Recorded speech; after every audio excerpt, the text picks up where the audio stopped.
Mzee Ajuma was a man known by all in Bogichoncho. He was an old man, his steps measured and slow.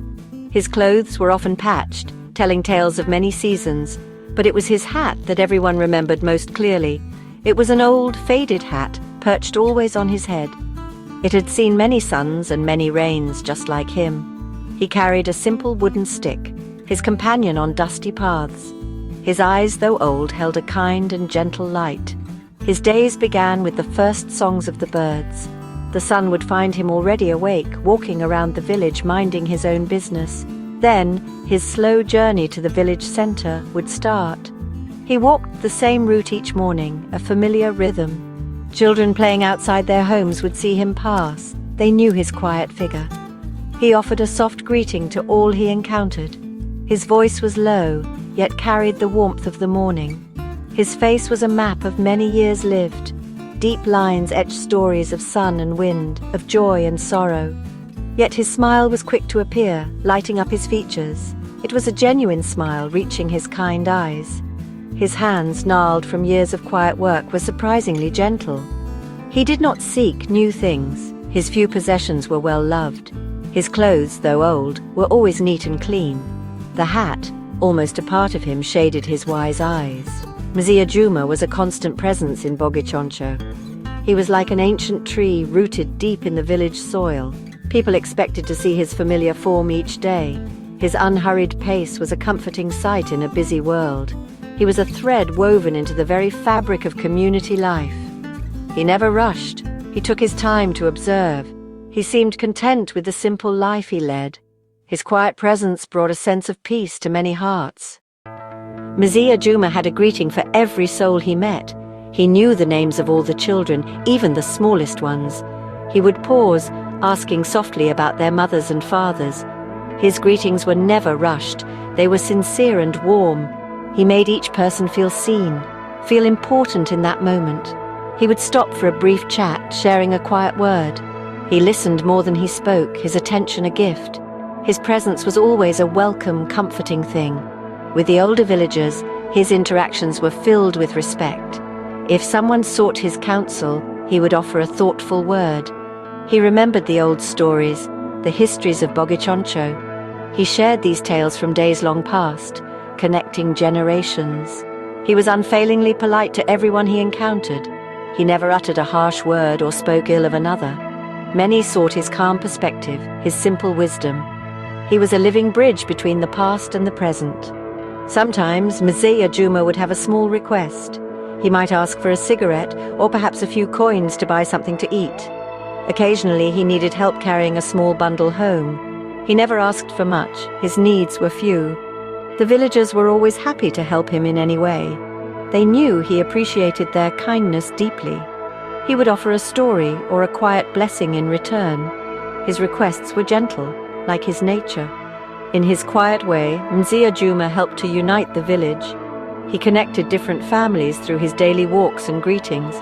He was a common, friendly face recognized by everyone. His journeys took him to every corner of Bogichoncho. Sometimes he carried news, delivered with his usual gentleness. He was a constant reminder of the spirit of community. He treated every person with the same quiet warmth and respect. He always looked for the good in people, inspiring others. The young men of Bogichoncho sometimes shared a joke with Mzee Ajuma. They would often tease him good-naturedly about his ancient hat, or they might jest about his very deliberate, slow pace of walking. Mzee Ajuma would simply let out a soft chuckle in response. He never took offense at their playful words. He understood their youthful spirit and their boisterous energy. His own good nature was widely known and appreciated. He seemed to enjoy these moments of light-hearted banter. Kindness flowed towards Mzee Ajuma like a gentle stream. The women in the village would often offer him food. They made sure he had a warm meal, especially on cool evenings. Children with their quick feet would run small errands for him. If his small, mud-walled hut needed minor repairs, men would help. These were small acts of generosity, always done with genuine affection. They saw him not as a stranger, but as part of their family. They truly cared for his comfort and his well-being. Mzee Ajuma lived a solitary life in his humble abode. His own children had grown and moved away to distant cities. He did not possess many material things. His hut was very simple. It held only what was essential for his daily existence, yet despite living alone, he was never truly lonely. The entire village of Bogichoncho was his extended family. He found companionship in his daily walks and quiet interactions. He was content with his peaceful, unassuming way of life. He was an accepted, cherished part of Bogichoncho's daily rhythm. He belonged there as much as the old acacia trees. His quiet presence enriched the life of the entire village. He knew in his heart that he was cared for by many. This knowledge brought him a deep sense of peace. He was woven into the community's fabric, a respected elder. He was Mzee Ajuma of Bogichoncho, a name spoken with fondness. His place was secure, his value understood. Then, one morning, Mzee Ajuma was not seen on his usual path. The familiar route he walked lay empty and silent. The village noticed his absence almost immediately. A quiet concern began to spread among the people. They asked each other, "Have you seen Mzee Ajuma today?" His customary morning greetings were sorely missed by everyone. The familiar rhythm of village life felt suddenly different, incomplete. His silence was a palpable thing, a void in the day. People made their way to his small, quiet hut. They carried food and water, hoping to ease his discomfort. They sat with him, offering what comfort they could. But Mzee Ajuma grew weaker with each passing day. The news of his declining health cast a shadow over Bogichoncho. The villagers prayed for his recovery, hoping for a miracle. The usual cheerful sounds of the village seemed subdued. His absence from the daily scene was a heavy weight on their hearts. Then the sad news arrived, carried on hushed voices. Mzee Ajuma, the man with the hat, had passed away.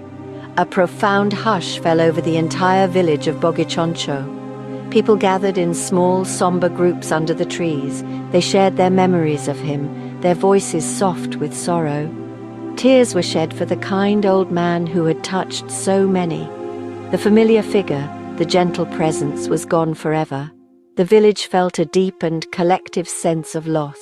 His funeral was a gathering unlike any Bogichoncho had seen for years. People came from every corner, from every family. They came to pay their last respects to Mzee Ajuma. They remembered his gentle words, his patient smile, his constant hat. His simple, unassuming life had touched so many hearts deeply. He had taught them, without preaching, about enduring kindness. He had shown them the profound strength found in community. Mzee Ajuma's true legacy was the love he inspired and shared.